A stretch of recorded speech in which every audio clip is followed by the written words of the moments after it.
What's up tout le monde? Allô? Aujourd'hui, on se retrouve pour un nouvel épisode du Day to Day Le podcast du Démarque présenté par Guru Energy. où on jase de marketing puis de parcours inspirant. Sans plus tarder, bonne écoute.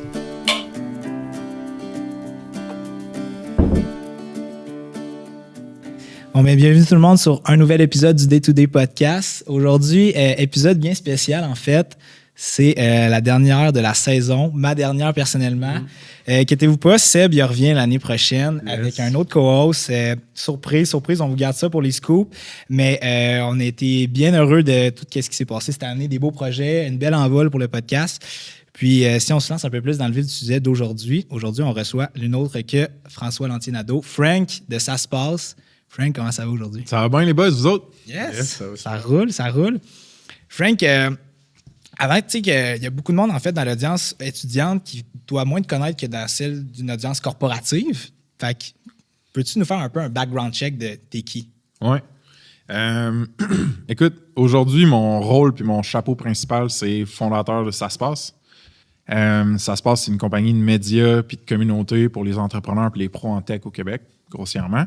Avant ça, j'ai été le CEO de Snipcart. Snipcart, c'est une solution de commerce en ligne pour développeurs web. J'ai commencé, je suis sorti de l'Uni, j'ai commencé stagiaire chez Snipcart, j'ai monté un peu les échelons, entre guillemets. J'ai géré le marketing, le produit, puis après, je suis devenu le CEO. Fait que j'ai un background vraiment plus marketing, produit, puis management. Je suis pas nécessairement un techie à la base, là. OK. Puis, à l'université, quel genre de personne t'étais en fin de compte? Tu sais, qu'est-ce qui t'a amené à devenir, à vouloir toucher à l'univers de la tech puis du marketing? Oui, je pense que j'étais une personne qui avait différents enjeux. Mettons, OK. Mais côté mettons, professionnel, j'étais à l'Université de Sherbrooke. OK. J'avais un bac en communication, rédaction, multimédia. Puis il y avait comment tu appelles ça, là, le programme coop, là, qui était comme obligé de faire 3 stages de 4 mois payés. Fait qu'en théorie, tu finis sur le marché du travail, tu as déjà une année d'expérience en arrière de la cravate. Fait que c'est vraiment nice. Sauf que quand on est arrivé à choisir nos stages, moi, perso, ça me faisait chier un petit peu là, les stages que je voyais d'afficher. Puis je trouvais que j'ai toujours eu de la misère à suivre un peu comme la masse ou ce que tout le monde voulait faire. Je m'associais difficilement à ça. Puis c'était comme des courses au stage pour des gros stages chez, je sais pas, le Bombardier ou des LG2 de ce monde qui sont fucking sick, là. Don't get me wrong, mais j'avais juste pas le goût de me tirer dans le même spot que tout le monde. Fait que j'avais dit à la genre de conseillère au placement des stages, j'avais dit, hey, tu sais, je peux-tu trouver mes propres stages? Puis elle avait dit, ouais, sure, faut juste que je les approuve. Fait que je m'étais reviré de bord, j'avais checké dans mon petit réseau à l'époque.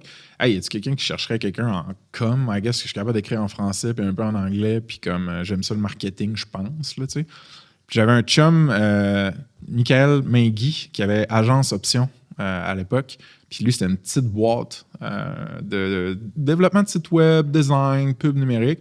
Mais elle a dit, ouais, man, on aurait besoin de quelqu'un pour genre faire la rédaction sur les sites web qu'on développe, puis comme essayer les médias sociaux. Tu connais ça? Je dis, oh, man, moi, les médias sociaux. C'est dans quelles années, ça? Genre, sans dire ton âge, là? Ça me dérange pas de dire mon âge. J'ai 35 ans, puis c'était en 2013 et 2012, à peu près, ça. OK. Ouais. J'ai-tu répondu à la question? Ouais, mais là, tu parlais de ton background, fait que 100%. Puis on voulait savoir qu'est-ce qui t'a amené à devenir un peu, genre, ton parcours avec Snipcart. Là, super. On est vendredi fin PM, puis je viens d'enregistrer un pod littéralement en haut. Ouais. Ça se peut que je sois un petit peu toasté. Dans le fond, c'est la première fois avec ces stages-là que j'ai été comme plus proche de des programmeurs. Fait que j'étais comme, oh shit, OK, t'as comme un front-end, puis un back-end, puis là, t'as de la logique, puis de la donnée en arrière, puis t'as des pixels, puis des interactions en avant. Puis on dirait que j'ai vraiment comme trippé sur travailler avec ce genre de monde-là. Parce que c'était comme un peu des magiciens pour moi. J'étais genre, hey man, tu peux y dire genre 2-3 idées, puis comme, wow, il y a quelque chose qui se matérialise sur une page web, sur une app mobile. Je trouve ça malade. Fait que les 2 premiers stages, je les ai faits chez Option. Puis après, je me suis dit, j'ai le goût genre d'être plus technique, de travailler avec des programmeurs encore plus hardcore. Fait que c'était à cette époque-là que Georges Saad de Spectrum Media, une boîte de développement web et logiciel à Québec ici, était comme passé un coup de vent chez Option pour pitcher Snipcart. Il venait de lancer une start-up, un produit, puis il expliquait un peu c'était quoi au fondateur de l'autre agence. J'étais comme, c'est qui ce dude-là? C'est quoi qu'il fait? T'sais? Puis là, il m'avait comme expliqué. Puis à cette époque-là, Spectrum, ça gagnait des Awards, là, whatever. Ça a gagné des prix de design, man. Il faisait des sites puis des apps vraiment kick-ass. Puis il y avait comme une vibe un peu comme rock'n'roll rebelle. Puis ça fitait vraiment avec l'espèce de jeune professionnel adolescent que j'étais, mettons. Fait que je les avais juste comme cold callé puis j'avais dit « Hey, c'est vraiment malade ce que vous faites. By the way, il y a des fautes sur vos sites puis vos sites clients. Moi, je serais capable d'au moins corriger ça. Puis je suis capable de faire des médias sociaux si vous voulez vendre de ça. Ou sinon, j'aimerais ça apprendre le SEO, Search Engine Optimization. Fait que si vous me donnez ma chance, genre, je vais essayer de shiner, ben, passer en entrevue. Puis je me rappelle, j'avais un blog de poésie, de nouvelles personnelles là, à l'université. Ça s'appelle Back to the Feather. C'était encore en ligne. Puis c'était mon lead magnet pour différentes opportunités à l'université. Puis j'avais genre imprimé des articles de ce blog-là parce que tu sais, c'était le seul truc concret que j'avais fait. Un peu, genre, ouais. Puis j'étais comme check, tu sais, je suis bon genre en écriture, au moins, tu sais, considérer ça. Fait que puis en commençant chez Spectrum, ils m'ont tout de suite vraiment assigné à Snipcart. Puis c'est là que j'ai pogné un estifi de 2 minutes parce que j'étais là, man, je comprends rien de ce qu'on vend, de la proposition de valeur. Je sais pas comment communiquer autour de ça. Je travaille avec des programmeurs, puis on vend quelque chose à des programmeurs. Moi, je suis pas dev. Fait que ça a été ça mon baptême de feu un peu dans la tech. Sick. Puis, Chris, plus que ça, man, en fait, on a fini l'université au Colorado, nous autres. On a fait notre dernière session à Colorado Springs, pas trop loin de Denver, avec de mes potes. Puis à ce moment-là, on voulait aller skier, là, puis tout ça, puis on était bien crinqués. Je me rappelle, on pratiquait des flips dans un centre de trampoline. Puis il y avait un de mes potes qui réussissait à lander un double back, mais en atterrissant dans le bac de mousse. Okay. Puis moi, j'étais vraiment insulté parce que c'était supposé être moi, genre l'acrobate, là, tu sais, puis le pro, genre de ma gang. Puis je réussissais pas à le lander. Fait que j'étais comme, je vais l'essayer juste à la trampoline, tu vas voir, je vais l'avoir, tu sais. Puis là, les gars étaient comme, ah man, Frank, tu t'es peut-être pas obligé de faire ça. Puis c'est un peu comme hardcore là, comme histoire, mais je suis tombé sur le coup, mon dos il a snappé par-dessus moi, puis je me suis micro-fracturé puis compressé la L1 dans ma colonne vertébrale. Fait que toutes mes idées de skate puis de ski que j'aurais voulu faire au Colorado puis de me trouver cool avec ça, ça s'est genre effondré, one shot.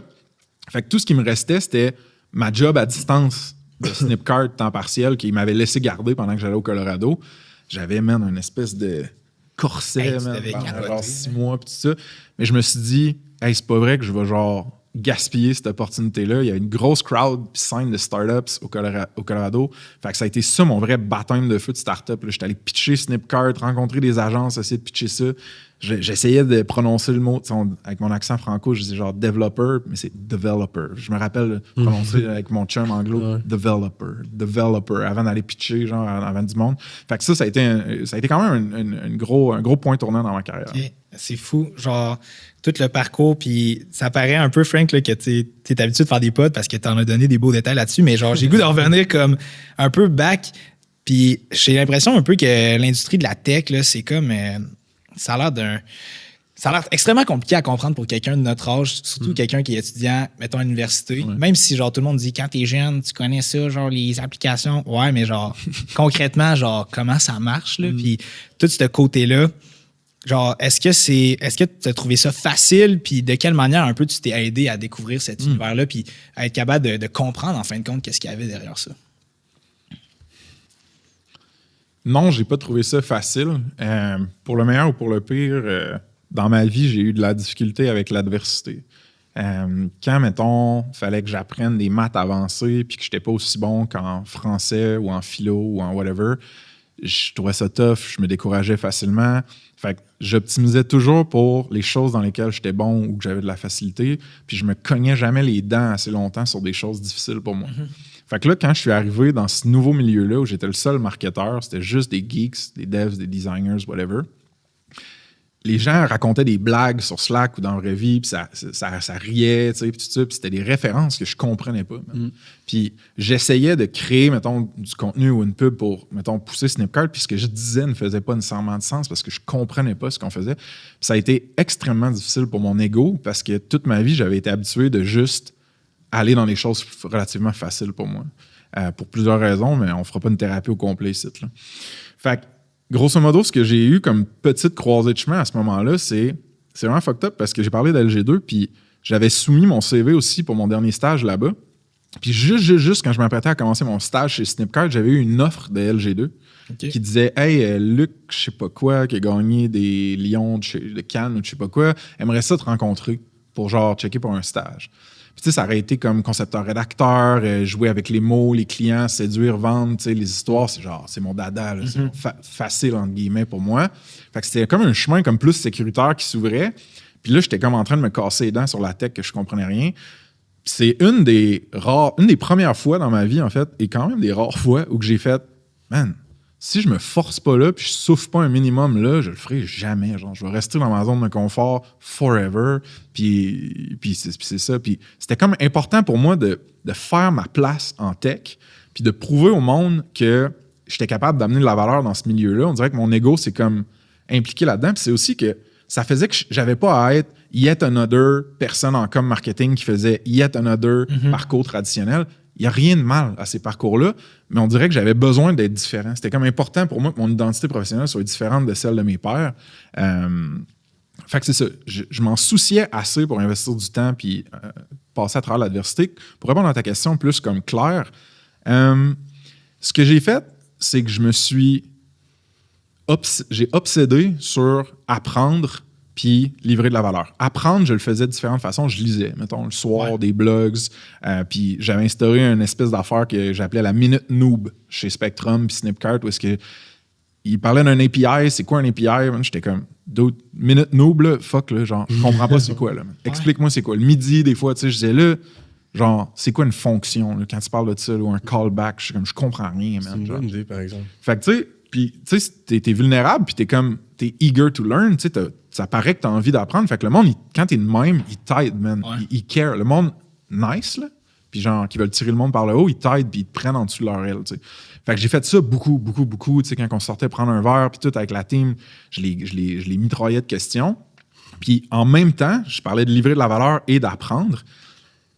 Je me suis déterminé à faire des trucs en marketing qui allaient aider la business pour qu'eux voient ma valeur puis commencent à m'estimer aussi dans l'équipe.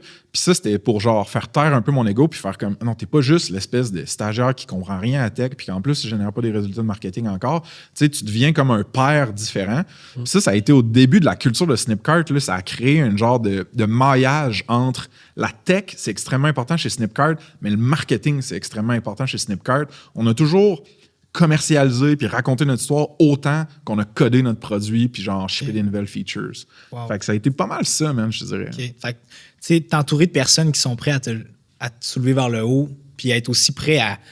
Tu sais, je trouve ça intéressant un peu ton concept de minute noob, là, de genre... Tu sais, on voit pas ça dans toutes les business, mais crime que genre... c'est tellement bénéfique parce que... C'est ta responsabilité individuelle, man. Ça vient à ta motivation. Ouais. Genre, le monde qui veut apprendre...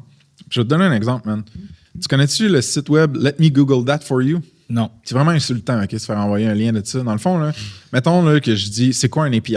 OK? Je demandais ça à quelqu'un, mettons. Si j'avais pas fait de recherche avant, de temps en temps, ce qui allait me faire les devs, c'est qu'il allait aller sur Let Me Google That For You, puis tu rentres une recherche Google sur ce site-là, tu fais cherche, puis ça génère un petit vidéo, puis avec un lien, puis ça envoie à l'autre personne le vidéo de... Ton curseur va sur la barre de recherche, ça écrit « What is an API? » Ça clique sur « Search », puis là, ça t'écrit « What's that so hard? » Fait que là, moi, je me suis envoyé ça 2 fois peut-être, puis j'étais le man esti. Ça m'aurait trigger en esti. Plus jamais, man, tu sais. Fait que tu sais, c'est comme du troll de développeur, puis cette culture-là que j'apprenais. Eux, ils ont quoi qui est comme « Read the fucking docs » ou « Read the fucking manual », c'est genre... Souvent, l'information est déjà là, man. Ouais. Si tu prends pas le temps d'aller voir un minimum avant de me poser des questions, comme tu perds notre temps aux deux, genre. Fait que ça a comme été un trigger pour chercher l'information où elle était déjà le plus possible. Puis moi, à ce moment-là, tu sais, aujourd'hui, c'est différent avec les LLMs puis les OpenAI de ce monde, mais Google, ça a été mon meilleur ami. Puis dès que je me suis mis à redonner à des stagiaires ou des plus juniors à l'école, puis tout, je leur disais tout le temps, Google, c'est ton meilleur ami, là. Les devs travaillent comme ça. Ils ont une erreur, ils ont un bug, ils savent pas comment ça marche. Ils cherchent sur Google, ils cherchent sur Stack Overflow. Puis là, ils vont voir, OK, ouais, le monde a essayé de le faire de même, ils essaient de copier un bout de code, puis ils font ça. Fait que moi, j'étais là, Chris, man, la même information existe pour genre faire du bon copy, genre faire de la promo d'un blog post, optimiser ton SEO, nanana. Fait que je googlais, man, je cherchais, je lisais.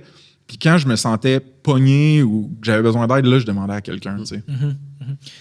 Genre, j'ai le goût de tendre la parole à Seb, là, mais trouves-tu que maintenant, tu sais, quelqu'un qui veut apprendre, pas nécessairement pour la tech ou quelque chose de différent, penses-tu que utiliser chat ou Google, ça peut être utile justement pour rechercher au lieu de tout le temps aller vers quelqu'un pour poser tes questions. Mais sincèrement, le chat, c'est quand même vraiment essentiel. Moi, à chaque fois, je me pose une question, autant de la cuisine ou whatever. C'est rendu un automatisme. Ben, c'est tellement...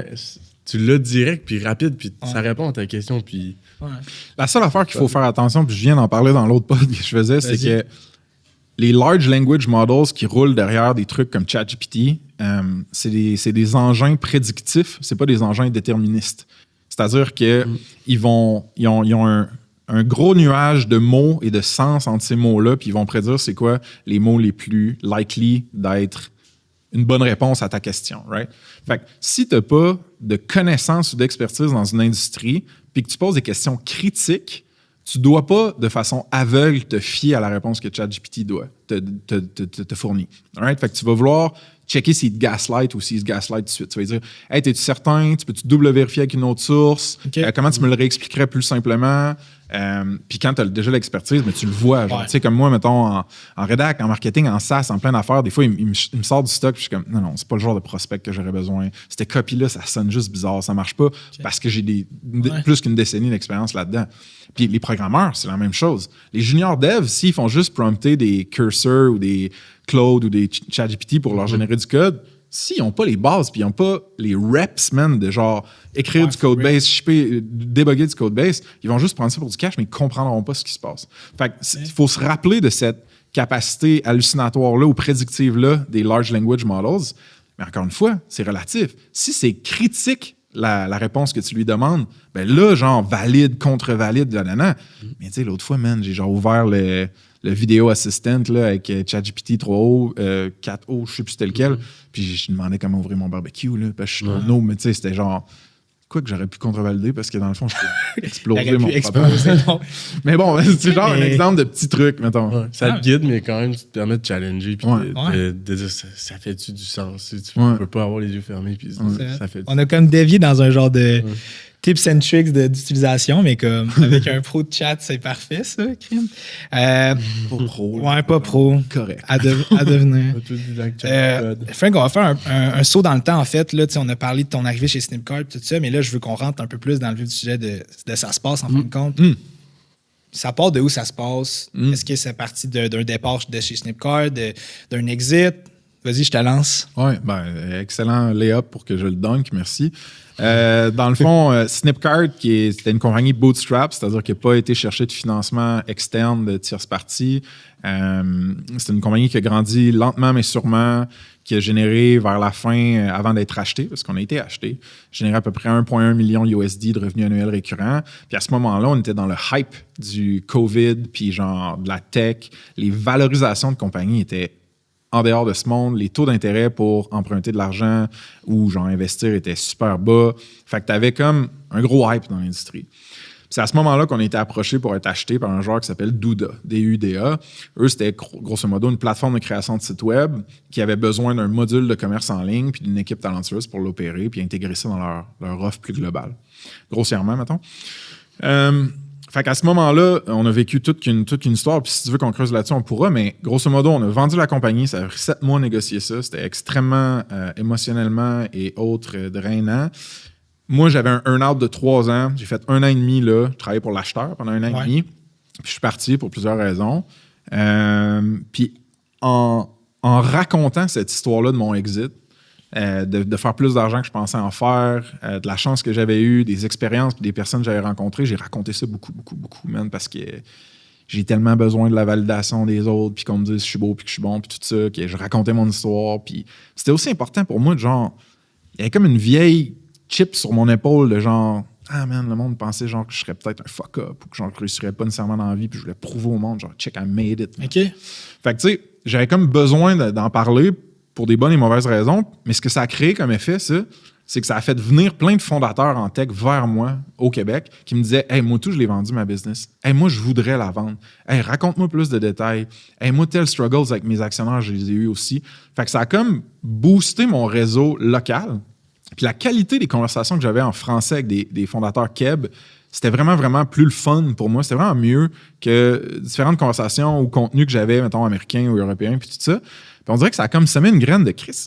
il y a vraiment plus de SaaS et de compagnies de tech cool au Québec que je pensais. Nous, on buildait Snipcart, on le commercialisait globalement, man, partout dans le monde. On n'était comme pas connectés sur la communauté locale, l'écosystème local. Puis ça a comme été ça, le insight derrière ça se passe de genre, attends un peu, là, il y a genre des histoires passées, courantes ou futures, insane à propos de l'écosystème en tech au Québec, que moi, je pourrais raconter peut-être, pas juste mon histoire à moi, tu sais.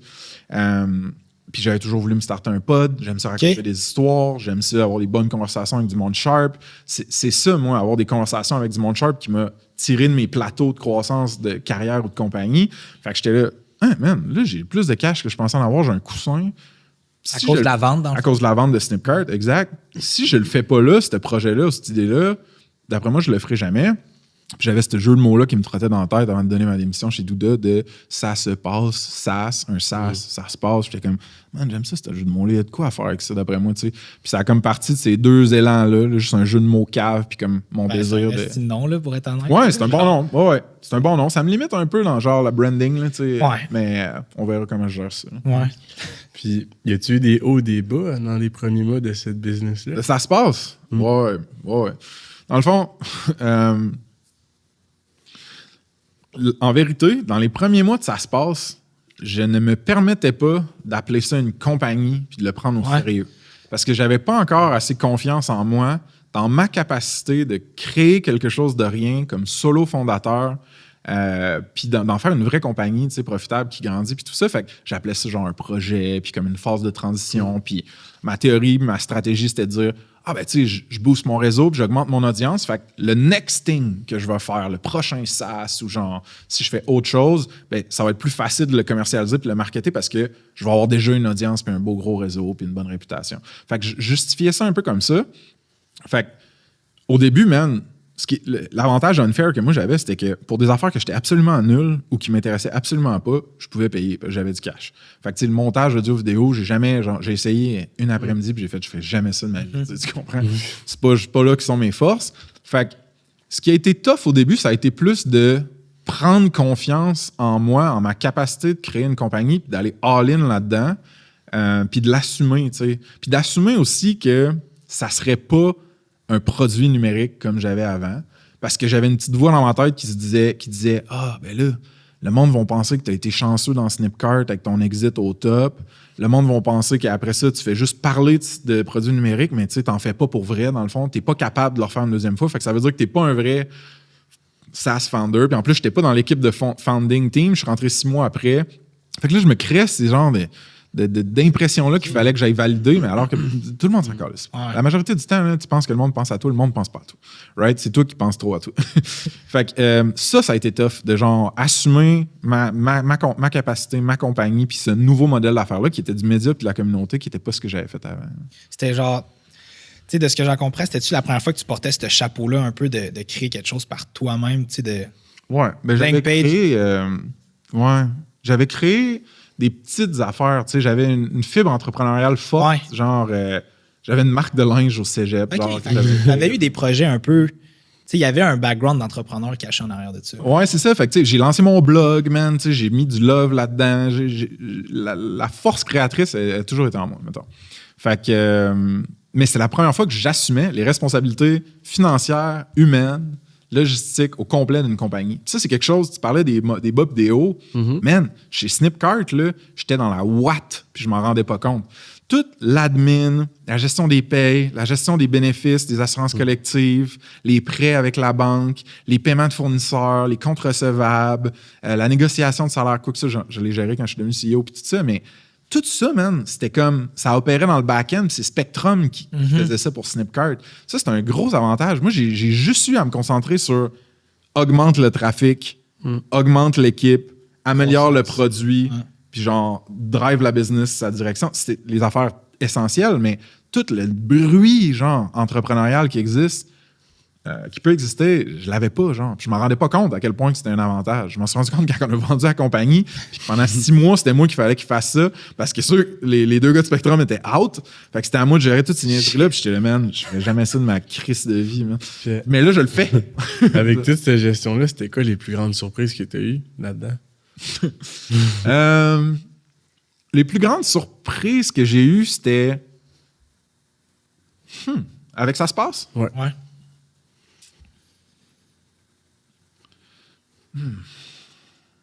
La solitude, mettons, c'est con un peu. Là. C'est con, c'est pas con. La solitude, parce que une autre des choses que j'avais sous-estimé, c'était à quel point je pouvais m'appuyer puis me faire pousser par mes partners dans Snipcart. Genre, on était all-in, tout le monde se souciait de la compagnie puis de sa croissance, tout le monde avait son rôle à jouer, puis comme, quand il y en a un qui avait de la misère, on pouvait appeler l'autre, puis tu sais, t'avais l'impression d'avoir les coudes serrés puis tout ça. Puis là, dans Ça se passe, c'est comme un peu contradictoire parce que tu dis, t'as un réseau de fous, t'interviews plein de founders, tu sais, j'ai des pairs, des mentors, tout ça, mais ça reste que la responsabilité, man, de genre la paye, les ventes, la croissance de l'entreprise, genre faire des déclarations d'impôts, être legit, man, au fisc, puis tout ça, c'est tout sur toi, mettons. Fait que tu devrais-tu embaucher, renvoyer, tu devrais-tu automatiser ou genre donner plus de tâches à quelqu'un? Tout ça, ces décisions-là reviennent sur toi. Puis on dirait que genre ça m'a surpris genre de voir la charge cognitive. Ça n'arrête jamais, là, surtout les nombres de surprises qui t'arrivent, puis la gestion que t'as. Puis non, c'est intéressant. On dirait que c'est niaiseux, mais j'avais pas pensé à ça, tu sais. Au final, c'est un projet avec une petite équipe. Maintenant, tu es rendu avec...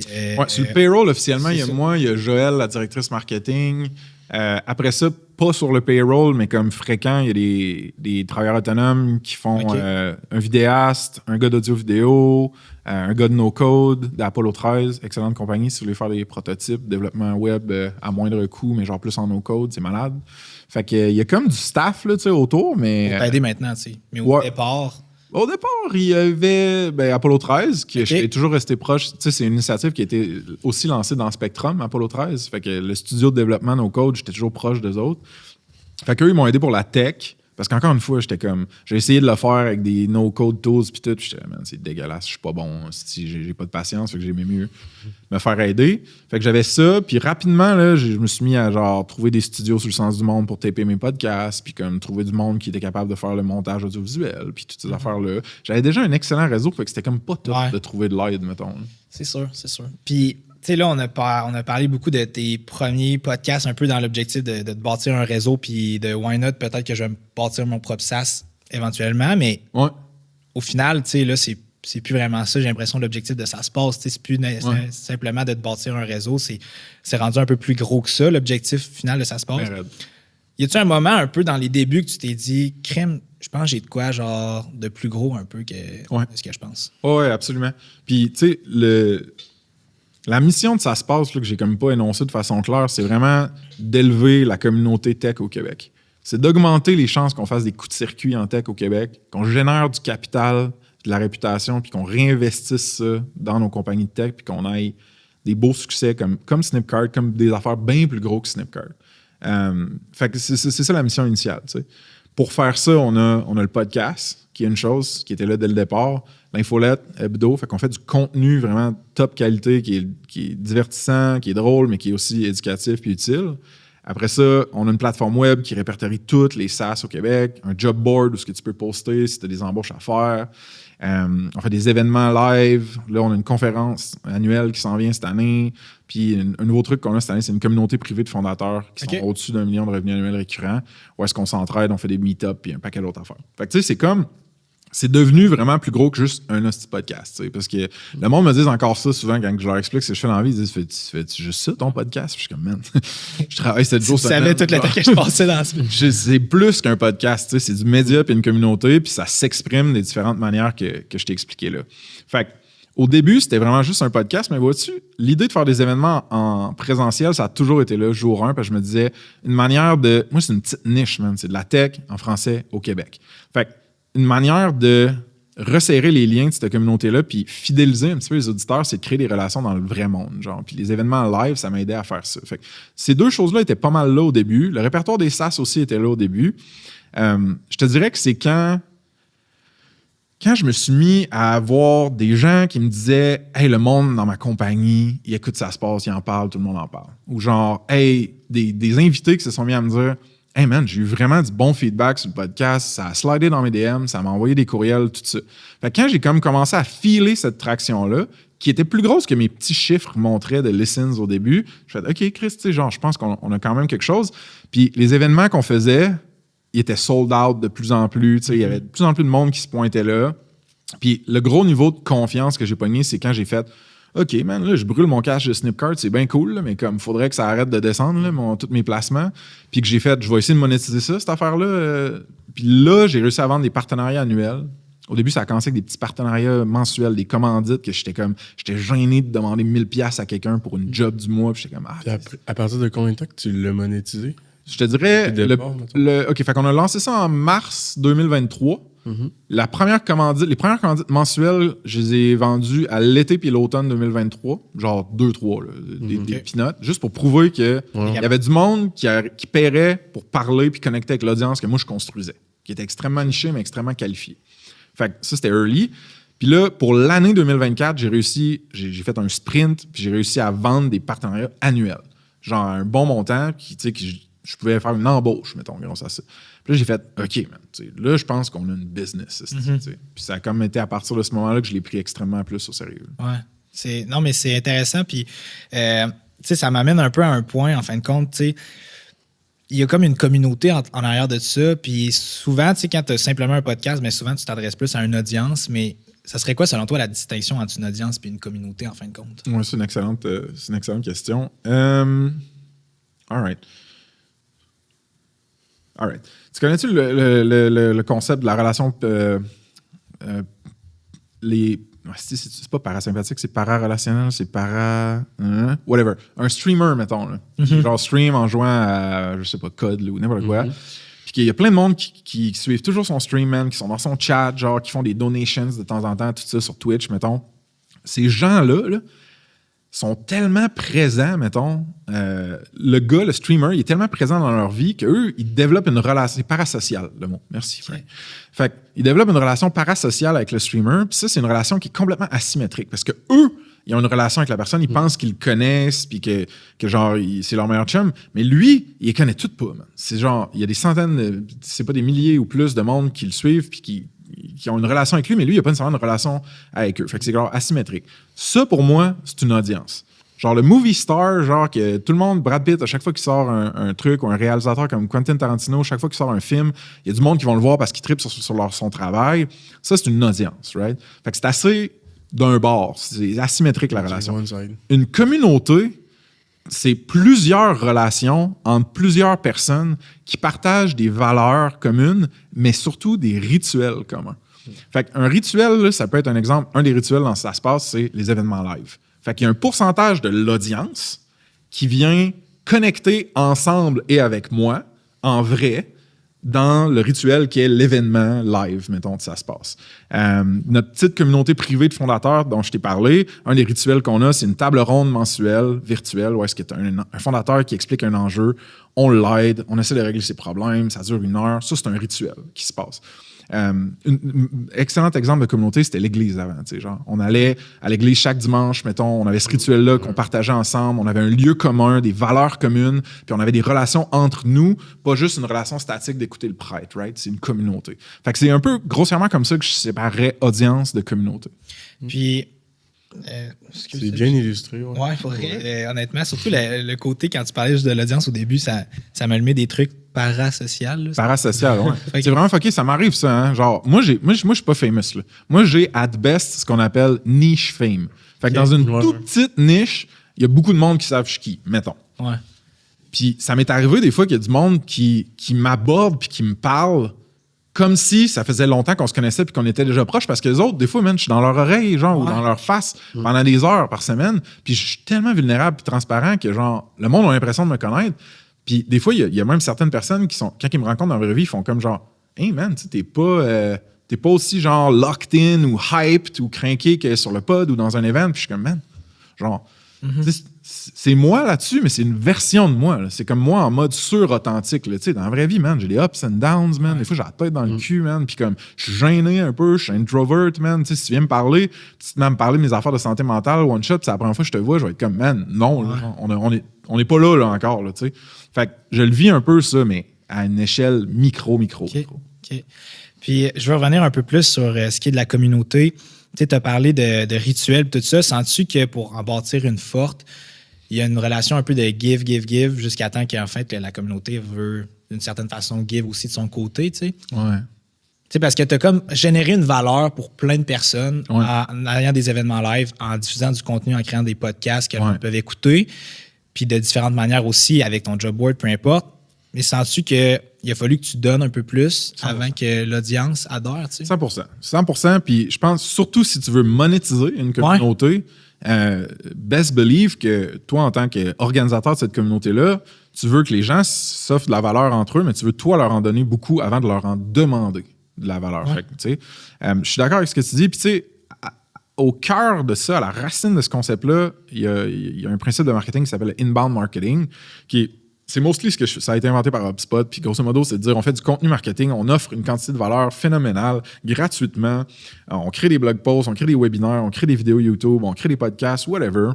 Puis un pourcentage de tout le monde qui consomme ce contenu-là vont être intéressés par nos produits et services. On va mesurer ce pourcentage-là, puis c'est comme ça qu'on va monétiser. Fait qu'on amène les gens vers nous, c'est inbound. On va pas les déranger en outbound pour leur dire, les interrompre puis dire hey, excuse, genre j'aimerais ça te parler pour te pitcher de mon produit. On fait comme check, viens voir, là, je vais te donner une chier de valeur, je vais te raconter des histoires, je vais te faire du contenu. Puis si tu as besoin d'un CRM, là, un moment donné, genre, ou un tool de site web, HubSpot, ben, tu penseras à nous parce qu'on est tout le temps en train de te donner de la valeur puis d'être dans tes feeds puis tout ça.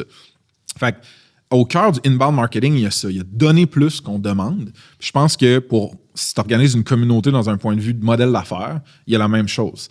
Puis une des trucs les plus importants que j'ai appris, honnêtement, pas mal récemment, là, c'est tu veux que l'organisateur ou l'organisatrice de la communauté ne soit pas la nodule, là, la node centrale du réseau. C'est Guillaume Simard qui m'avait fait réaliser ça là, avec notre communauté privée. Genre, tu veux que les nodes, les membres de la communauté aient des liens directs entre eux puis puissent s'échanger de la valeur directe entre eux sans passer par Frank. Genre. Ça, c'est extrêmement important. Fait que, tu sais, mettons, dans un 5 à 7, après un événement live, ça se passe, je le spot, ça. Puis je vois du monde qui sont genre en train de parler de leur startup ou genre un investisseur qui est comme nous, on pourrait peut-être investir dans ta business. Puis tout. Tu veux que ces liens-là entre les nodes qui passent pas par toi, toi, tu es comme le catalyste, mais il faut pas que tu sois le générateur de toute la valeur. Ouais. Parce qu'à long terme, en plus, si eux autres sont en train de se créer des liens puis de la valeur entre eux autres, c'est genre, tu sais. Ça se passe, c'est toujours associé avec tout ça, tu comprends? C'est extrêmement intéressant. Puis, tu sais, j'aimerais ça un peu plus. Tu sais, je trouve que dans la nouvelle ère, là, je sais pas si c'est les bons mots à utiliser, là, sorry, là, mais comme. J'ai l'impression que créer une communauté, c'est comme rendu une nouvelle façon un peu de t'aider à bâtir une entreprise solide ou un projet solide, en fin de compte. 100%. Est-ce que c'est nouveau, selon toi, un peu cette ère-là de on bâtit une communauté, on donne une forme d'avantage avant de recevoir? Non. Non? Non, c'est...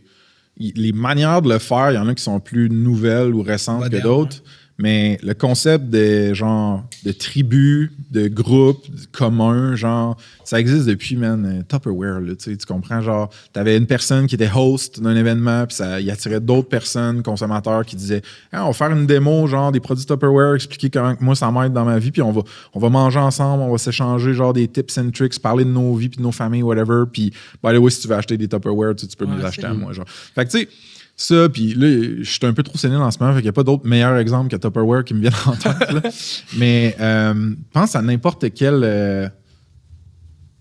Apple, man. Apple, ils ont des communautés, là, tu comprends? Ils ont des forums, ils ont des meetups de tripeux Apple, ils ont des sites sur lesquels le monde se rassemble. Fait que je pense pas que c'est nouveau. Je pense juste qu'il faut que tu distingues entre audience et communauté, comme j'ai dit.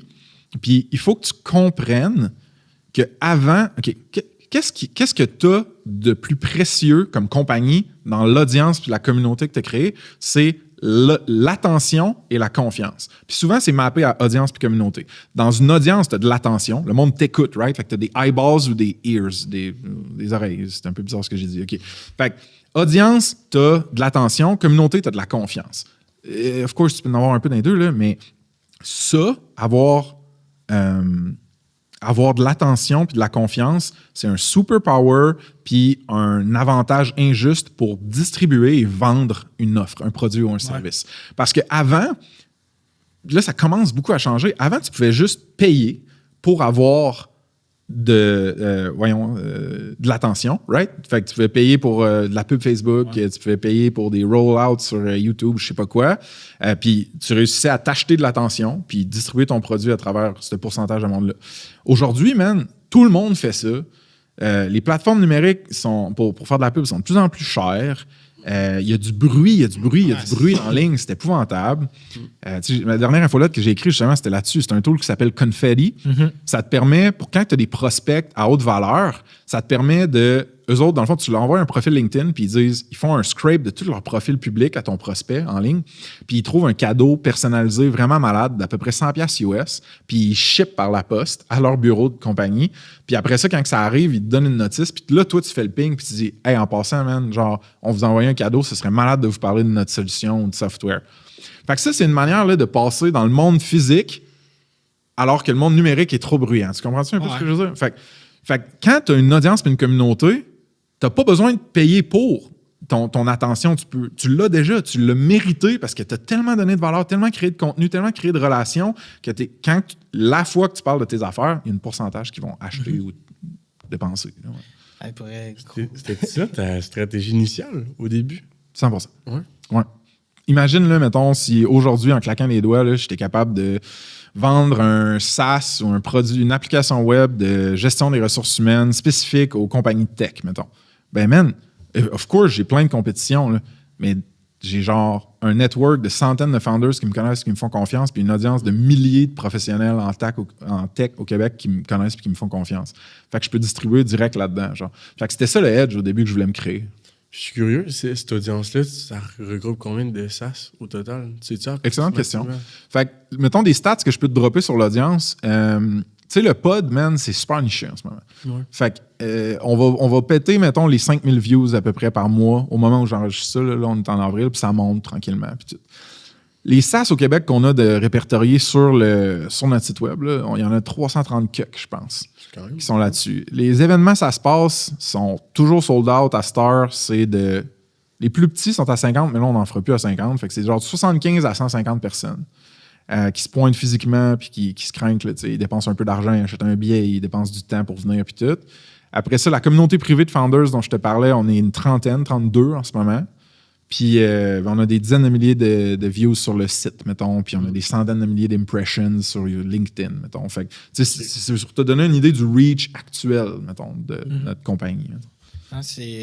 Puis je voulais creuser un peu plus concrètement sur ta relation avec cette communauté-là. Tu as dit que tu voulais, d'une certaine façon, séparer, en fin de compte, le founder puis le point central pour qu'il crée de la valeur entre chacun, mais en écoutant ton podcast, souvent, est-ce que je me trompe, mais c'est souvent par le podcast que le monde connaisse, ça se passe? Oui, c'est le fer de lance, c'est le top de l'iceberg. Ouais. Parce qu'un podcast, ça a une nature mémétique, genre ça se partage vraiment facilement. Parce que moi, j'ai mon réseau, mon audience, ma réputation, mais chaque invité, que ce soit un win founder ou un investisseur ou peu importe, qui vient à son réseau, son audience, puis le monde aime ça se voir, le monde aime ça s'entendre, puis le monde aime ça cheer pour le monde qui connaissent, qui vont sur des podcasts. Fait que quand tu vas distribuer ça dans une plateforme comme un Instagram, comme un LinkedIn, comme peu importe c'est où que tu opères, là, ben, souvent le réseau de l'invité va mousser un petit peu la visibilité de ton podcast, puis il y a une partie de ce monde-là que tu vas pas faire du audience hijacking, que tu vas dire, oups, eux autres, ils m'aiment assez, qui viennent à ça se passe, puis là, mon truc grossit. Fait que c'est très, très, je disais capacité mémétique, j'aurais plus dû dire viral. C'est plus facile d'atteindre plus de monde avec un média et un contenu comme du podcast. Mon infolette, c'est l'inverse. Il y a crissement moins de monde parce que c'est plus intime. Je suis dans ton inbox, man, tu sais. Tu prends le temps de le chaque lire. semaine, c'est genre, j'écris de quoi de long, puis c'est pas tout le monde qui veut ça. Mais le monde qui veut ça, ils trippent en esti, genre. Tu sais, ils sont comme plus bas dans le funnel de ça se passe, si tu veux, entre guillemets. OK. Puis, tu as réussi à créer une vibe. Pour ceux-là qui ne le savent pas, en fait, j'écoute régulièrement le pod de Frank, mais merci. Tu as réussi à créer une vibe vraiment authentique dans un contexte, tu sais, oui, de tech, oui, de dev, mais ça reste que tu interviews des CEO, quand même du monde dans un milieu un peu plus sérieux, corpo. Comment tu as vu ça? Est-ce que ça a toujours été dans ta stratégie de dire genre, je vais rester moi-même dans mon pod ou je vais rester moi-même dans ma communauté puis ça va être une de nos valeurs principales ou c'était tout simplement, ça s'est fait comme naturellement en fait compte? Tu sais, man, pour plusieurs raisons, j'ai toujours eu besoin de parler de mes insécurités, de raconter mes histoires Entre autres parce que je voulais qu'on me valide puis qu'on me dise que ça allait être correct, tu sais, puis que j'étais correct. Fait que mon modus operandi, c'est d'être ultra transparent. Je suis de même depuis que je suis flow. Là, c'est comme... C'est pas de ma faute. Genre, je sais pas comment dire. C'est pas intentionnel. Fait que quand, mettons, il y a quelque chose qui me fait chier, là, ou genre quelque chose qui m'inquiète vraiment, là, ça me paraît physiquement d'en face. Genre. N'importe qui me connaît est capable de dire « Frank, il file pas en ce moment ». Quand quelque chose qui m'excite, qui me surprend, qui me craint, ça me paraît d'en face. Je suis genre un livre ouvert. Fait que j'ai comme pas le choix d'être de même. Tu comprends? Ça a fait que j'ai démissionné de plein de jobs, je me suis fait crisser dehors de plein de jobs avant Option, puis Snipcart, puis tout ça. Ça a fait que j'ai eu des différents problèmes qu'aujourd'hui, je me gère mieux, je suis plus mature, whatever, mais genre, what you see is what you get. Genre, tu sais, je suis capable d'être professionnel, mais je suis pas capable d'être, c'est quoi le mot, obscur, l'inverse de transparent. Je suis juste pas capable d'être ça. Fait qu'au début, ça me gênait, ça. Ça me gênait vraiment, puis je me disais que ça allait me limiter dans plein d'affaires dans la vie, puis tu sais, dans un game de politique ou dans un game de manipulation ou de whatever qu'il y aurait dans différentes affaires, je serais pas capable, puis comme que j'allais toujours, genre, payer le prix d'être trop transparent. Mais en vieillissant, je me suis rendu compte que ça allait turn off peut-être certaines personnes, mais ça en attire beaucoup plus que ça en turn off, puis qu'il y a du monde qui crave ça, puis que ça génère la même chose chez eux. La vulnérabilité puis la transparence que j'ai trigger une réciprocité de vulnérabilité puis de transparence chez l'autre. Puis ça crée des meilleures relations. Fait que c'était plus facile pour moi d'embaucher quand j'étais CEO de Snipcart grâce à ça. C'était plus facile pour moi de faire shiner mon contenu dans mon écriture ou dans mes podcasts où que j'allais à cause de ça. Puis j'ai comme appris à harness ça un petit peu comme un edge puis comme un avantage. Puis je pense que si tu veux te différencier, une des meilleures manières, c'est d'être toi-même. Être moi-même, dans mon cas, comme je te dis, c'est très transparent puis visible, mais faut que tu saches t'es qui avant d'être toi-même. Je sais pas comment le dire. Ça fait un peu philosophique, mais genre, tu sais, avant, man, de prendre un peu d'adversité dans Snipcart, avant de réussir à m'engager dans une vraie relation avec ma blonde, là, ça fait genre 7 ans cette année, mettons, avant de devenir propriétaire de maison, avant d'avoir un chien, avant d'aider ma mère pour de vrai, avant d'essayer d'être un nomade digital en Asie, mais de failer, avant de... Tu sais, il a fallu, man, que j'aille tester les genres de marge puis d'extrémité de ma personnalité à différentes places pour faire comme, OK, man, moi, je suis pas mal ça, tu sais. Je suis pas mal ça comme gars, puis comme... Une fois que tu apprends à aimer cette personne-là, puis à y faire confiance, à kicker, ben là, une des meilleures stratégies, puis je pense que je l'avais écrit dans nos notes, c'est « The best product is you pushed out to the world ». Puis ça vient pas de moi, là, c'était Sean Perry sur My First Million qui parlait de ça. Puis là, quand tu as assez confiance en toi, puis que tu as assez de connaissance de toi, là, tu peux, genre, utiliser ce levier-là, puis être 100% toi-même. C'est tough, man, parce que, tu sais, il y a du monde qui sont, comme tu dis, un peu plus corporate, puis je me suis déjà fait dire dans un event, genre... Ouais, t'es vraiment sick, t'es vraiment bon comme animateur, t'es drôle, mais genre, je pense que je pourrais jamais te mettre avec, genre, je nommerai pas qui, là, mais genre le CEO de telle compagnie publique, mettons. J'étais comme, non, man, tu pourrais me mettre avec ce gars-là, man. Parce que, genre, ma job, c'est pas d'être un clown. Ouais. Genre, ma job, c'est d'être moi-même. Puis être moi-même, c'est aussi m'adapter à la personne avec qui que je suis, puis m'assurer de lui faire raconter une crise de bonne histoire. C'est pas moi le show, c'est nous le show. Ouais. Si toi, t'as des contraintes ou des choses à respecter par rapport à genre ton niveau de corpo, ta stature, moi, je vais travailler avec toi là-dedans. T'sais. Fait que ça, des fois, je trouve que ça peut être un désavantage. Comme je te disais, quand je voulais embaucher du monde, j'étais full transparent. Il y en a que ça turnait off. La majorité, ça les turnait on. La majorité du temps, c'est un avantage pour moi. Ouais, surtout, ça veut dire le monde qui vont fitter avec toi. Exact. Ils n'ont pas de surprise, ils savent t'es qui, puis ils comprennent. 100%. Moi, je veux travailler avec toi, puis... Ouais. Puis un de mes... c'est drôle que tu dises ça, man, parce qu'il y a un de mes bons chums qu'on a essayé de faire un projet d'affaires ensemble. On a réussi à faire un petit projet d'affaires ensemble. Puis à la fin, il m'a dit genre, ouais, man, je suis genre content qu'on ait fait de quoi de petit de même, puis tout, parce que genre...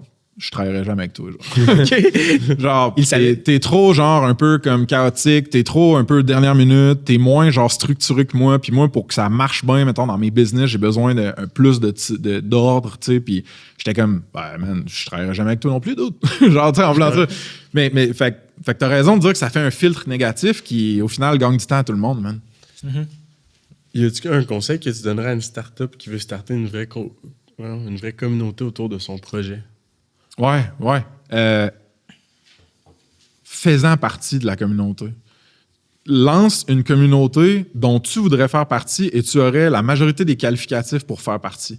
Si t'es un outsider, ça va être vraiment plus tough de créer une communauté dans laquelle tu n'appartiens pas déjà ou dans laquelle il n'y a pas d'expérience partagée ou de référents communs. Genre, ça va être bien plus tough de builder des relations et de la confiance si tu fais pas déjà un peu partie de cette communauté-là. C'est comme si moi, j'essayais d'aller starter une communauté d'escalade parce que je suis allé une fois au... comment ça s'appelle, là, cette affaire? Délire, ouais. Bon, je suis allé une fois là, je suis tombé à terre, j'ai pas aimé ça, puis là, j'étais comme, je vais starter une communauté d'escalade. Le monde serait comme, dude, t'as vraiment pas la shape d'un gars d'escalade, puis comme, on t'a vu une fois, puis t'es tombé, tu sais. Tu comprends? Fait que là, je dis n'importe quoi, là, mais genre, j'aurais pas de confiance. Alors que l'autre dude qui travaille avec Marc, tu sais, qui a un pote de ça, puis tout, lui, man, il starte une communauté d'escalade là, de même, là, tu sais. Fait que moi, communauté de founders, de trippers en tech, de professionnels en tech, je coche un paquet de cases là-dedans, j'ai de la crédibilité, puis j'ai de l'intérêt fort là-dedans. Fait que c'est beaucoup plus facile pour moi. Puis au final, je suis juste content de faire partie de cette communauté-là. Des fois, je vais poker du monde ou du monde va me poker, je vais les introduire à d'autres mondes, puis j'en fais partie. Fait que tu veux vouloir en faire partie.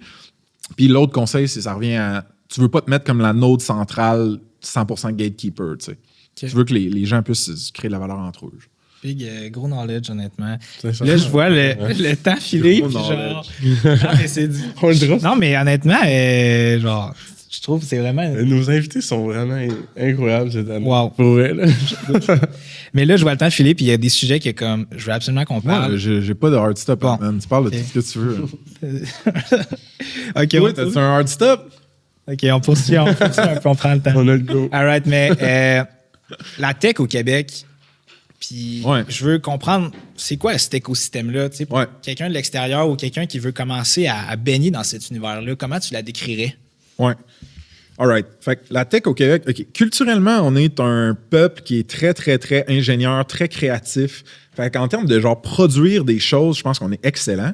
Je pense que historiquement, culturellement, on a souvent été le petit peuple, on a été les minoritaires, la francophonie dans un monde anglophone, les petits voisins des États-Unis. Fait que je pense qu'on a beaucoup, au Québec, critiqué la richesse, eu du ressentiment envers la richesse. Fait qu'on n'a pas nécessairement, puis là, c'est une grossière généralisation, là, on n'a pas nécessairement le edge de vendeurs, de hustlers, de genre go-getters que tu vas retrouver dans d'autres provinces ou sur d'autres pays, mettons. Fait que ça, c'est à garder en tête parce que ça influence l'état de la tech au Québec, ce que je viens de te dire là, comme background historique ou culturel, mettons. Fait qu'au Québec, tu vas avoir des ingénieurs puis des builders malades dans la tête qui vont créer des affaires malades, mais qui vont struggle pour avoir de la difficulté des fois à, financer ces affaires-là parce qu'on a moins de capital de risque, parce qu'on est une province, Serge Beauchemin en parlait beaucoup sur mon pod, c'est un excellent épisode si vous voulez aller l'écouter. On a moins de richesse, économiquement, on est moins riche au Québec que, mettons, en Californie, bien raide, genre. Fait qu'on a moins de capital, puis on a moins de l'ADN, je pense, de prise de risque qu'il y a à certains autres endroits. Fait que ça fait que l'investissement en capital de risque, ce qui est souvent un gros catalyseur de la croissance de plusieurs startups en tech, il est là, puis il est nice, mais il est moins volumineux puis moins dense qu'ailleurs.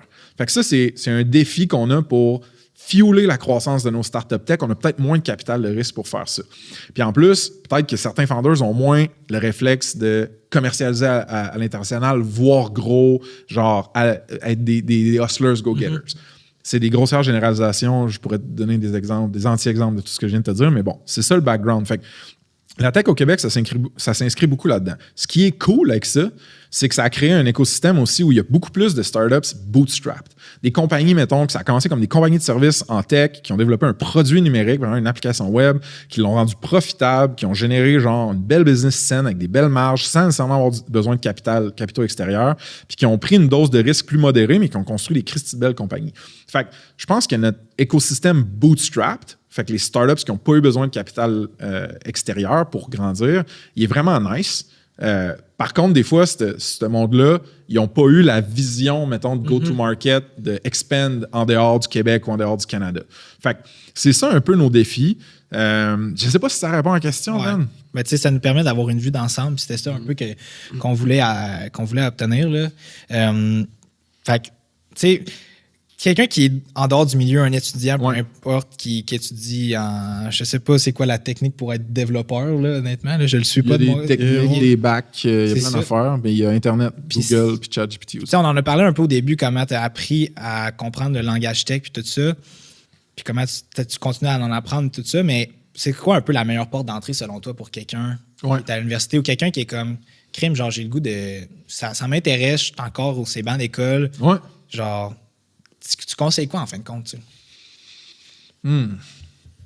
Je vais parler en fonction de mon expérience, il y a des biais là-dedans, là, mais il y a basically 3 affaires que je dirais au monde de se craquer pour de vrai, d'aller essayer de chercher ça. Un, c'est dédier une période d'apprentissage et d'expérimentation. Là. Fait que, tu sais, si tu penses qu'une chose t'intéresse, intéresse-toi-y puis vois si c'était vrai, mettons. Fait que, genre, prends des soirs ou des week-ends ou genre, fais le pas de plus que la majorité de tes collègues ou de tes pairs feront pas pour juste t'intéresser à quelque chose puis mieux le comprendre. Fait que ça, c'est le point 1.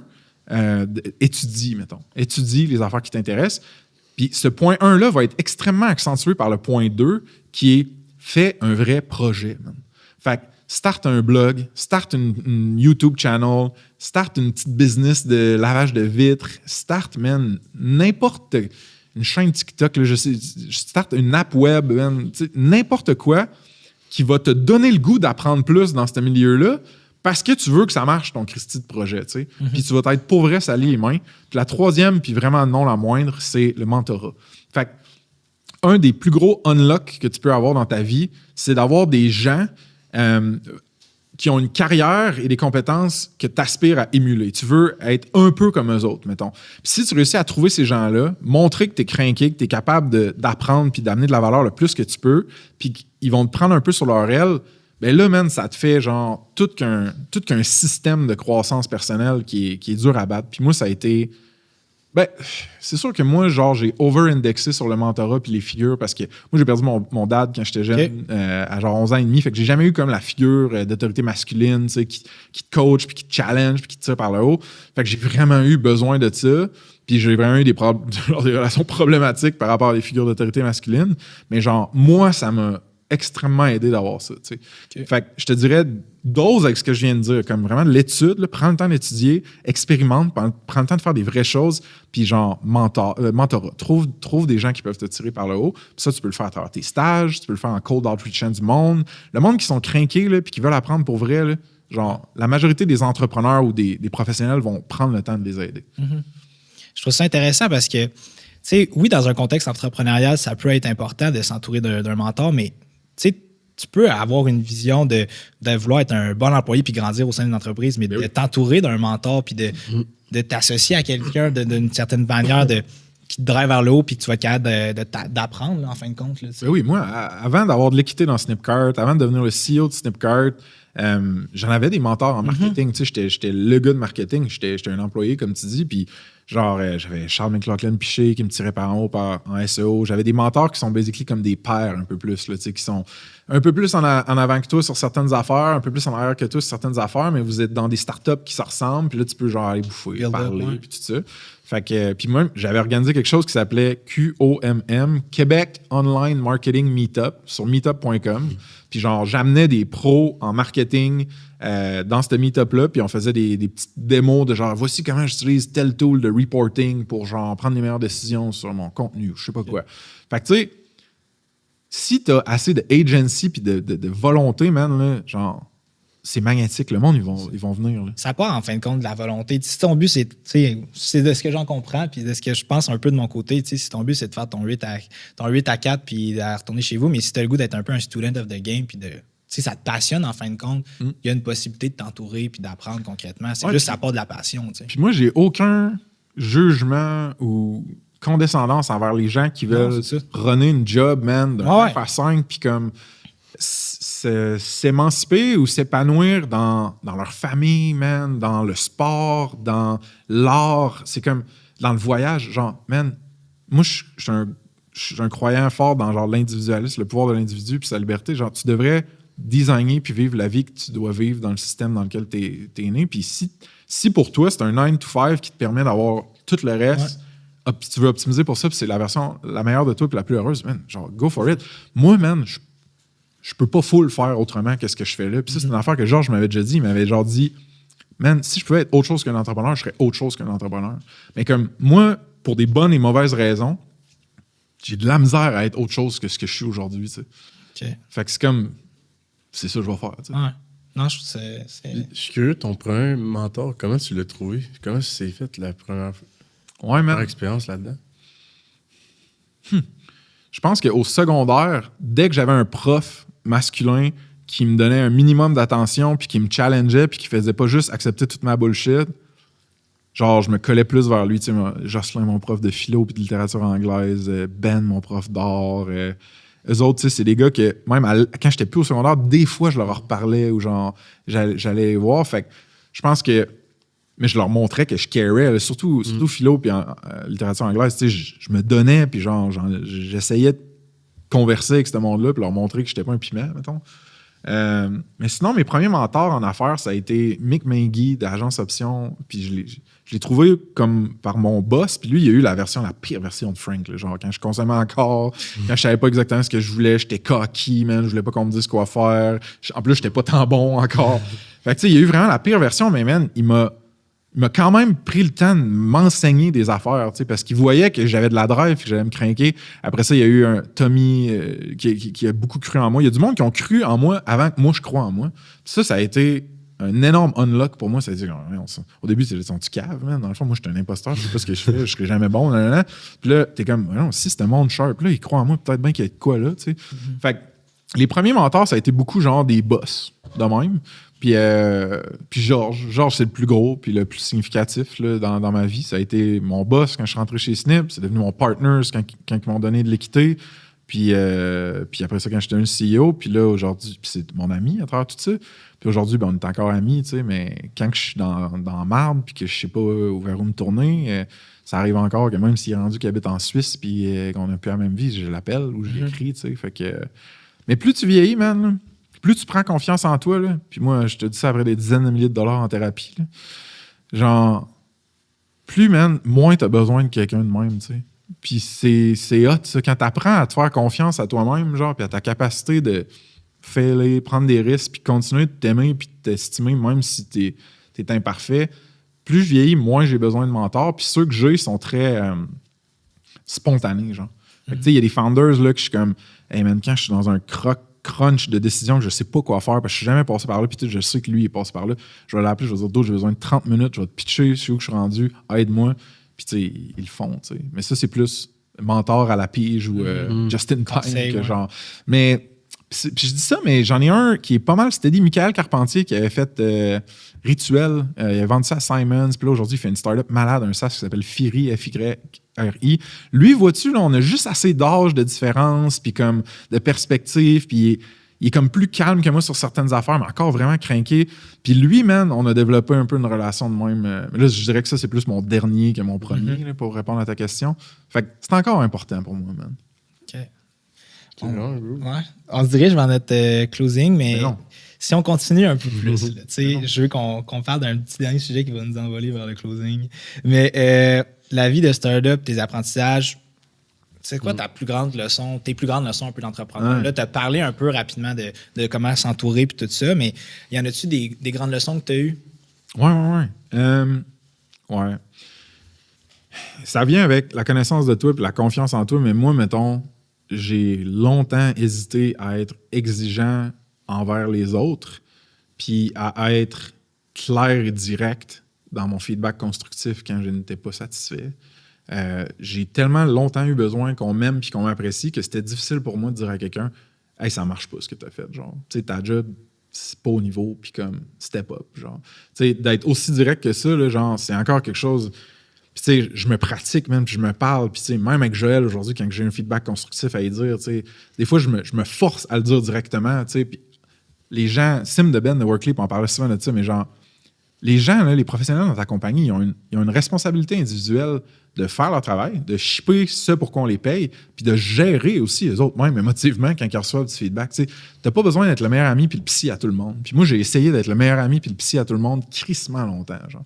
Puis aujourd'hui, c'est de moins en moins pire parce que justement, j'ai appris à faire confiance en moi puis à apprendre que même si l'autre n'est pas content ou n'est pas d'accord avec moi, ça ne m'invalide pas, moi, comme personne.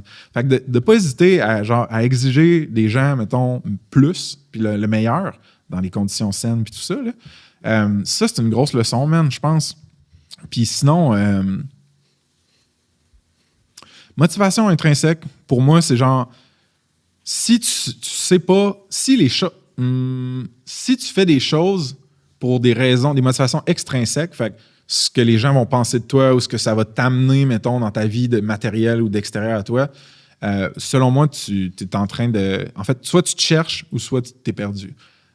Tu veux des motivations intrinsèques, de genre que la validité puis la reward, la récompense de ce que tu fais, elle vient juste de l'intérieur de toi-même, mettons. Puis moi, c'est ça que je cherche tout le temps à réussir à l'ender, puis je veux que ce soit moi qui soit fier puis content du petit travail que je fais dans une semaine, puis du résultat que je vais avoir ou pas. Je veux que ce soit moi, mettons, François Lantinado, mon histoire à moi, puis ce que moi je pense de moi. Je veux que ce soit ça le plus important. Puis ça, c'est comme tes motivations intrinsèques. Puis c'est tough à trouver, je pense. Parce qu'on est tellement influencé, man, par tellement d'affaires. Puis c'est comme... Moi, man, des fois, j'en entends là, d'autres founders dire « moi, j'ai un executive assistant, man, qui s'occupe de toutes ces affaires-là, puis mon payroll et ça, puis ma marge de profit, c'est ça. » Puis je suis comme « man, genre, j'aimerais savoir ça, moi, tout, man, je serais mieux, ou genre... Puis après ça, il faut que tu te ramènes à genre, ouais, mais moi, c'est pourquoi que je le fais, c'est quoi que j'ai besoin, c'est quoi mes forces, c'est quoi mes faiblesses, puis c'est tout le temps un réalignement sur soi qui est tough, man, mais c'est important. Clairement. Puis sinon, y a-tu des erreurs que tu referais ou referais pas? Ouh, hey, man, c'est la première fois que je l'entends framer comme, y a-tu des erreurs que tu referais? Wow, ça me prend par surprise, ça, dude, c'est excitant. C'est excitant. Coupe! Non, y a-t-il des erreurs que je referais? Ouais. Je referais une coupe de mauvaises embauches pour être sûr d'apprendre que, genre, c'est important de prendre son temps pour embaucher, de jamais embaucher dans une place de urgency. Quand c'est toi l'espèce de... On parle souvent de hair on fire customer, là, quelqu'un qui a tellement mal et tellement besoin de régler quelque chose qu'il va payer tout de suite. Ben, si tu es dans cette position-là quand tu embauches, tu vas embaucher n'importe quoi que tu penses que tu vas pouvoir te crisser sa tête pour éteindre le feu, genre. Puis si on l'a fait, genre, la pensée magique puis l'urgence d'embaucher, mais tu sais, si je l'avais pas fait, ça, je l'aurais jamais appris que, genre, faut que tu prennes ton temps, man. Puis genre, c'est correct de dire non à plein de candidats si c'est pas le bon fit. Puis c'est pas une personne qui va régler tes problèmes à 100%. Fait que ça, je pense que je le referais là, pour l'apprendre comme du monde. Une fois, j'ai dépensé 5000$ dans le vide dans de la relation publique. Ça, je le referais pas, man. Tu sais, genre... j'étais genre... j'étais à la dernière minute, man. J'avais mal fait on lançait une nouvelle version complète de Snipcart, puis on voulait, genre, faire un boost de PR. J'avais promis au monde que je ferais un boost de PR. Puis là, genre, 2 jours avant, j'étais là, hey, man, dans le fond, j'ai aucun plan stratégique là-dessus. J'ai aucune relation avec les journalistes. Je sais pas comment je vais faire ça. Puis, tu sais, les chats GPT de ce monde n'existaient pas. Là, fait que tu veux pas, genre, essayer d'automatiser tout ça. Puis là, j'étais là, Google... Automate PR Campaign Product Launch, une affaire de même.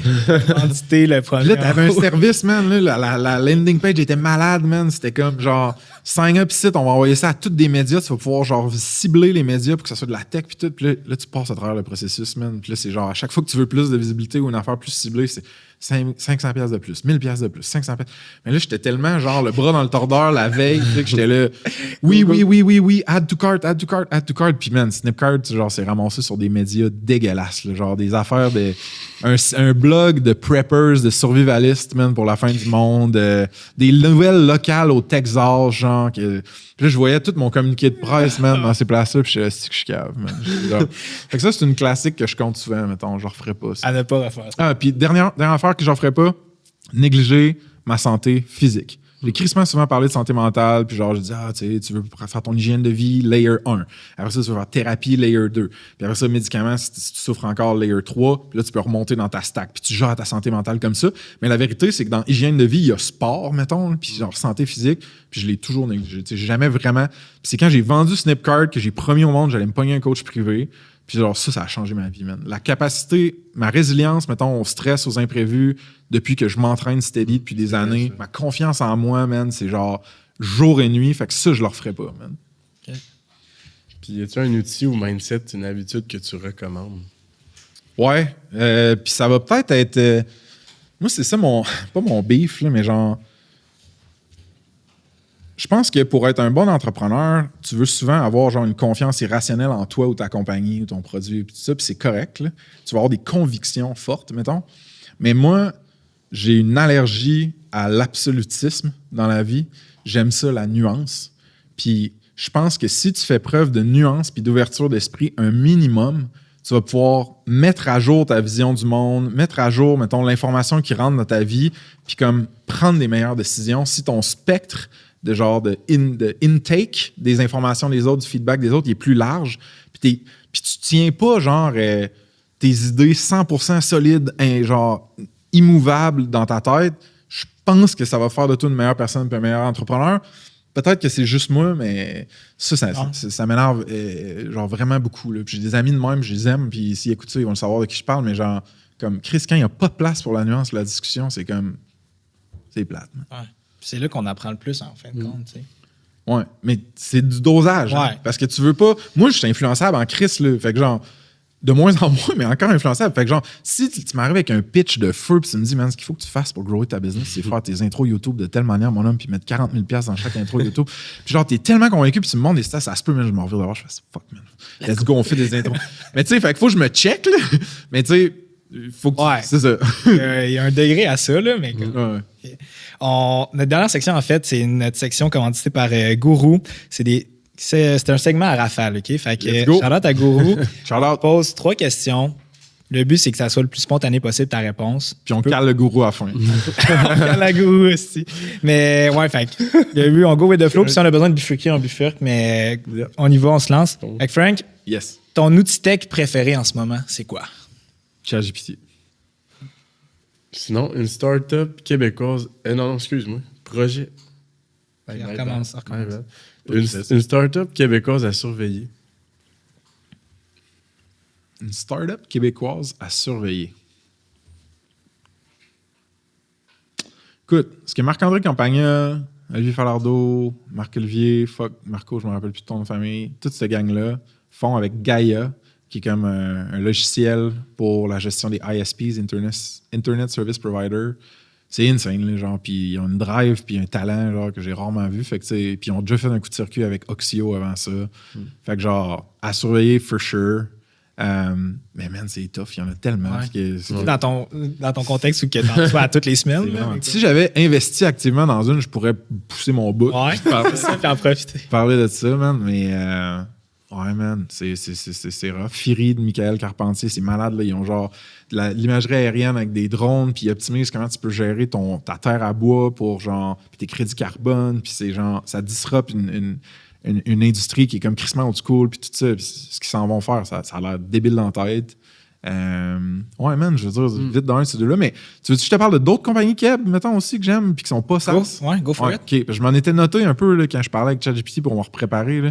Puis il y a des business que j'admire crissement, mettons, plus de loin. Il y a Will de Case Me. Case Me, c'est insane ce qu'ils ont fait. En plus, ils ont fait un play qui passe de e-com, fait online, puis ils sont revenus dans le monde physique avec des boutiques. Ça vient de la bourse, ça vient de site. Le gars, il est fucking sweet. Fait que eux autres, c'est insane. J'espère que ça va être un encore plus gros succès. Woman's de Andréane Marquis. Je la connais pas perso, mais je connais plein de monde qui la connaissent. Puis comme ma blonde, c'est une fan de genre tout son brand, son linge, puis tout ça. Puis elle a nailé, man, le creator-led genre business. Elle s'est créée une audience de fou. Puis avec le front-end de tout son contenu puis son média, avant un paquet d'affaires malades comme genre des produits de make-up, comme du linge, comme je sais plus quoi d'autre dans le back-end. Fait que tu sais, moi, j'émule un petit peu ça avec ça se passe d'une autre manière. Puis j'aimerais bien ça rencontrer un moment donné. Fait que je trouve ça fucking sick ce qu'elle fait. Poche et Fils. Poche et Fils, man, tu sais, ils sont en train. Oh, FDB, man. Legal. Mais FDB, man, je vais te dire ça, là. FDB, c'est un produit, right? La caricature, le personnage, c'est un produit de Poche et Fils. Puis ça, moi, là, genre, leverager ton humour puis ta créativité pour créer un personnage qui, lui, va devenir une ligne d'affaires puis un profit center pour ta compagnie, je trouve ça insane. Je trouve ça malade. Le dos en arrière en toast, il est sick. Le gars qui a joint Poche et Fils récemment, Derek Morin, qui avait vendu son app avant, il est sick, il est venu sur mon pod aussi. Puis là, ils sont en train de voir, tu sais, oui, ils ont tout leur back-end de vêtements puis de e-com puis tout ça, mais ils sont tellement forts en médias, tu sais, qu'ils vont probablement avoir un play qui va ressembler à des affaires comme, tu sais, comme moi je fais ou comme d'autres font, tu sais, comme plein d'autres font, en fait. Fait que j'ai vraiment hâte de voir comment ils vont Genre, les prochains moves qu'ils vont faire ensemble, c'est ça va être sick raide, là, tu sais. Fait que eux, je les cheer ben gros. Puis c'est important pour moi de pas juste parler de SaaS, fait que c'est pour ça que je t'ai droppé tout le monde. Il est actif sur LinkedIn, là, FDB, j'ai vu ça, c'est vraiment beau, allez voir ça. Ceux-là qui sont intéressés, ben on a reçu en fait Anthony Vandram, épisode 33, si je me trompe pas. Fait que vous pouvez aller voir. Si vous voulez voir FDB, man, je l'ai reçu au web à Québec l'année passée, man, live devant 500 personnes. Sauter sur les deux personnages. Tabarnak. Ça doit être capoté. Fait que un conseil qu'on t'ait donné récemment pour finir le segment Rafale. Ouais, man, mon psy qui a littéralement changé ma vie. Fun fact, je l'ai jamais vu en vrai, juste visio, man. Puis c'est pour plusieurs raisons, mais en tout cas, c'est une machine, c'est une des premières personnes d'autres qui m'a pas laissé le bullshitter. Parce que moi, man, je parle, je raconte des histoires, man, puis j'ai développé ce réflexe-là pour comme séduire un peu le monde, puis que le monde m'aime vite pour me sentir en sécurité, puis pas genre pour avoir des bonnes relations avec tout le monde. Fait que j'ai tendance à donner un show, genre, puis à mettre un peu d'effet, puis tout ça. Puis lui, man, il m'a pas laissé faire ça une calice de secondes. Il y a rien que j'y ai dit qui l'a impressionné. Il m'a coupé la parole, je sais plus combien de fois, man. Puis j'ai dit, man, j'ai dit, t'es le gars que je paye le plus cher sur la planète aussi pour me couper la parole. Ça n'a pas de sens. J'ai ça me faire couper la parole en plus. Mais lui, il a vu à travers ma bullshit, puis c'est lui qui m'a aidé à comprendre, man, à quel point je me racontais des histoires, puis j'en racontais trop d'histoires, puis que ce bout-là pouvait rester genre dans ma job, puis ma carrière, mais que je pouvais ramener ça dans quelque chose de plus simple pour moi-même. Puis lui, il m'a dit, pour répondre à ta question, basically, pareil comme Yoda. Il dit, do or do not, there is no try. Puis ça, man, c'est quelque chose, il dit, soit tu prends une décision, puis tu le fais, ou tu prends la décision de ne pas le faire. Mais tu as toujours la responsabilité individuelle de prendre une décision. Comment il appelle ça? Quand tu dis, ouais, je vais essayer, il faudrait bien que, je vais essayer de faire ça, il faudrait bien que j'essaye ça. Lui, il appelle ça du niaisage ou du gossoriage. En tout cas, je ne me rappelle plus comment il appelle ça, mais c'est genre l'espèce de zone grise de pas de responsabilité, pas de commitment, pas vraiment de décision. Fait que tu le fais ou tu le fais pas. Puis si tu le fais et tu te plantes, tant mieux, tabarnak. Tu vas pouvoir prendre une meilleure décision la prochaine fois, mais dis pas, faudrait que j'essaye, peut-être que, ouais. Non, fais-le ou fais-le pas, man. Fait que Yoda puis mon psy, man. Thanks, Yoda. Alright, fait qu'on se dirige vers l'autre show, mais Frank, c'est où qu'on pourrait te suivre? C'est où qu'on suit? Ça se passe si le monde voudrait s'abonner, en fait. Regardez, ça vient de où? Vous pouvez me suivre dans la rue. Mon adresse personnelle, c'est... ouais, non, honnêtement, dude, LinkedIn, 100%. C'est là que j'ai la plus grosse audience, la plus grosse traction, autant avec ma brand perso qu'avec Ça se passe. Fait que François Lantinado sur LinkedIn. Puis où est-ce que je déverse mes trips, mes insights, mes jokes le plus, c'est sur mon infolette, man. Fait que si tu fais saspasse.com, tu cliques sur infolette dans le menu où tu vas en bas, il y a une boîte, un appel à l'action pour t'inscrire à mon infolette. Ça te coûte rien à part un email. Puis j'envoie ça chaque semaine, des estis de bons éditos, je me crains, puis à date, j'ai du bon feedback. Fait que c'est pas mal ces deux places-là. Puis sinon, ben, si tu me suis là-dessus, tu vas voir les events, ça se passe passer. On va essayer de faire le quiz justement pour la communauté plus étudiante à Québec. Là, on travaille sur un concept avec Lexia à voir si on le pull off ou pas. Mais venez aux events. Puis si vous avez des questions, honnêtement, mes DMs LinkedIn débordent, mais je finis par leur répondre un moment donné, genre. Fait que n'hésitez pas à me poker sur LinkedIn, man. Super. T'as-tu des projets à venir? Tu as abordé un peu le sujet d'un partenariat avec Lexia, mais autres projets à venir qu'on a à surveiller? Cocaine, hookers, chaque vendredi soir. Fait que ça va être le temps, les boys. C'est pas vrai, je suis sub depuis genre plus de 8 ans. J'ai-tu d'autres projets à venir? Mon gros goal, là, c'est d'amener Ça se passe à un niveau de revenu qui me permette de couvrir toutes mes dépenses personnelles. Puis je pige de moins en moins dans mon magot de Snipcart, mais je pige encore un petit peu. Fait que de me rendre à ça. Ça, d'après moi, fin de l'année prochaine, je vais être capable de le faire. Puis une fois que ça, c'est fait, man, le monde est à moi en esti, là. Je vais avoir une esti belle compagnie, une esti belle audience, un beau réseau. On veut-tu faire un autre IP, un autre podcast? Peut-être que c'est pas moi le talent dans ce podcast-là. On veut-tu en lancer un produit, investir dans d'autres startup tech, spinner une compagnie de service comme j'ai essayé de faire avec Grip, mais que ça n'a pas marché. On n'a pas parlé de ça. Fait que tu sais, man, je vais me rendre à ce point-là, puis on verra après. OK. Ben, on te remercie extrêmement d'avoir pris le temps avec nous aujourd'hui. Ça a été une conversation assez unique. Honnêtement, on a couvert des sujets, tu sais, autant de la tech que du marketing, mais on a parlé de la communauté, de la création d'une communauté, de la gestion d'une communauté, puis tout ton parcours, puis ton background. Ça a été un plaisir. Je te remercie, Frank. Double fist. Merci beaucoup. Let's go. Ben, merci tout le monde pour le podcast. Ça a été un plaisir de parler cette année à tout le monde. Je sais pas comment l'expliquer, mais closing de la saison. Le closing de la saison. Puis on se retrouve l'année prochaine pour une nouvelle saison avec de nouvelles invités. Yes. Yes. Bonne écoute.